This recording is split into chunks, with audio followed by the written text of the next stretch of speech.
Assalamualaikum warahmatullahi wabarakatuh.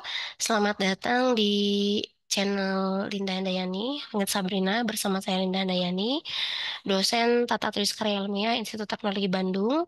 Pada episode kali ini kita akan kembali membahas ejaan dan ejaan kali ini kita akan membahas penulisan huruf miring dan huruf tebal ya.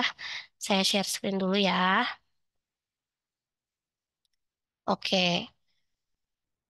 Pada dasarnya, penulisan huruf dan penulisan huruf miring dan penulisan huruf tebal itu mulai ada, terutama yang huruf tebal ya, terutama yang huruf tebal sejak diberlakukannya Pedoman Umum Ejaan Bahasa Indonesia atau PUEBI tahun 2015.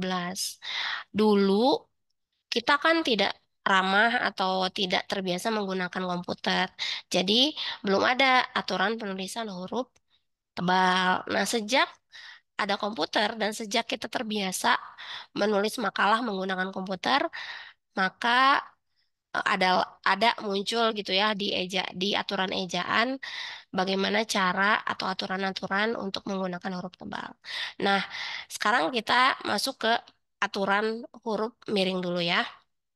Di sini huruf miring digunakan untuk menulis judul buku, judul film, judul album lagu, judul acara televisi, siniar, lakon, dan nama media massa yang dikutip dalam tulisan termasuk dalam daftar pustaka. Pokoknya segala judul-judul sekarang ditulis menggunakan huruf miring ya. Ini contohnya. Saya sudah membaca buku Salah Asuhan karya Abdul Muiz. Nah, ini adalah novel ya. Jadi ditulis miring. Majalah Pujangga Baru. Ini nama majalah. Ditulis miring juga. Berita itu muncul dalam surat kabar. Nah, surat kabar Cakrawala juga ditulis miring. Badan Pengembangan Pembinaan Bahasa. Nah, ini kategorinya yang ini ya, itu adalah bagian dari daftar pustaka ya. Ini adalah format daftar pustaka. Jadi, ketika kalian menulis Kamus Besar Bahasa Indonesia ke dalam daftar pustaka, begini cara menulisnya. Jadi, si penulisnya itu adalah Badan Pengembangan dan Pembinaan Bahasa. Dia satu tim gitu, tidak bisa menggunakan nama orang di situ ya. Kemudian KBBI di sini edisi 5, edisinya tidak perlu dimiringkan, cetakannya juga tidak perlu dimiringkan, Jakarta Balai Pustaka seperti itu ya. Kemudian sebentar ya.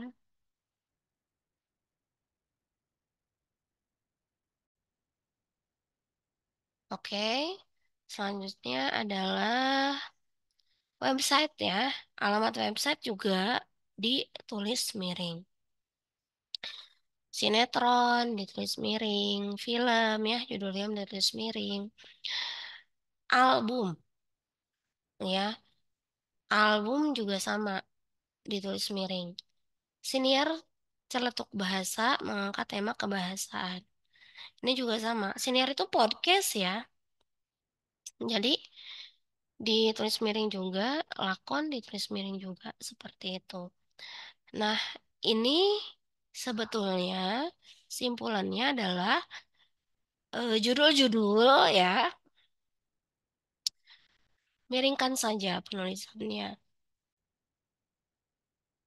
Oke, intinya adalah semua yang ada di sini merupakan nama sebuah acara begitu ya.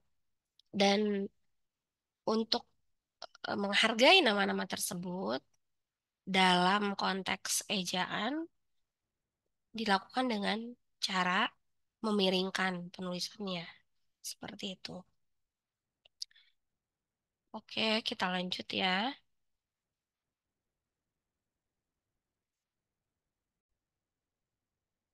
Aturan berikutnya adalah huruf miring digunakan untuk menegaskan dan mengkhususkan. Kuncinya ada di kata menegaskan dan mengkhususkan ya. Baik itu huruf, bagian kata, kata atau kelompok kata dan dalam sebuah kalimat. Yang ini huruf ya. Kata abad diakhiri oleh huruf D.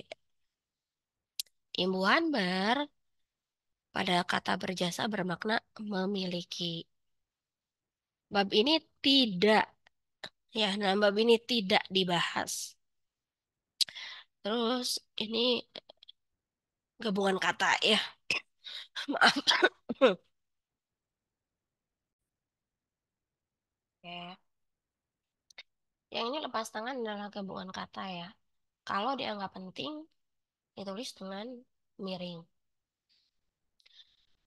Kemudian ini aturan ketiga adalah bahasa asing. Bahasa asing itu kategori bahasa asing ya di dalam eh, KBBI, di dalam EYD adalah bahasa apapun yang bukan bahasa Indonesia gitu. Jadi bahasa Sunda, bahasa gaul atau bahasa apapun, kalau dia bukan bahasa Indonesia yang baku gitu, ditulisnya miring. Ya, ini misalnya kita perlu memperhitungkan rencana kegiatan dengan baik agar tidak malapeh awu. Nah, ini dari bahasa Minang tampaknya ya. Nama ilmiah buah manggis adalah Garcinia mangostana. Ini bahasa Latin. Weltanschau bermakna pandangan dunia. Ini bahasa Jerman kalau tidak salah. Ungkapan Tutwuri Handayani merupakan semboyan pendidikan. Yang ini bahasa Sanskerta ya. Istilah mensana in corpore sano sering digunakan dalam bidang olahraga. Ya, ini juga sama. Ini bahasa asing juga. Intinya adalah bahasa apapun yang di luar bahasa Indonesia miringkan. Lalu nama diri seperti nama orang, lembaga, organisasi, merek dagang, dan bahasa asing atau bahasa daerah dia ditulis dengan huruf miring. Wow, oke. Ingat ya, merek dagang, bahasa asing atau bahasa daerah. Ini merek dagang. Jadi, misalnya ada eh, seblak Maici misalnya gitu ya.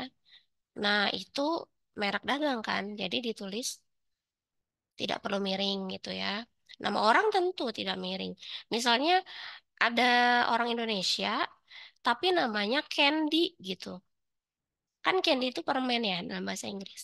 Tapi karena itu kan nama, jadi tidak perlu miring. Begitupun lembaga ya, lembaga luar negeri tidak perlu miring. Dalam naskah tulisan tangan atau mesin tik, bukan komputer, bagian yang akan dicetak miring ditandai dengan garis bawah satu. Ya, garis bawah, pakai garis bawah kalau ditulis atau pakai mesin tik. Nah, ini huruf tebal ya. Nah, huruf tebal ini adalah penghususan pada huruf-huruf yang sudah miring gitu.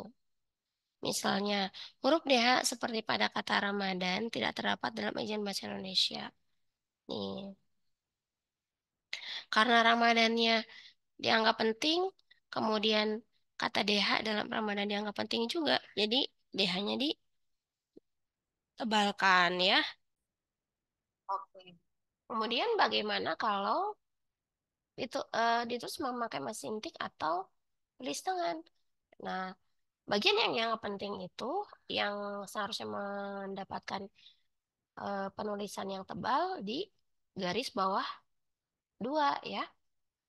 Karena biasanya kan kata yang nggak penting di garis bawah satu tuh. Yang tadi ketika kita menulis pada tulisan tangan. Nah, ketika ada yang penting juga di dalam bagian yang penting, maka ditambahkan garisnya jadi dua gitu ya. Kemudian huruf tebal digunakan untuk menegaskan bagian karangan seperti bab atau subbab.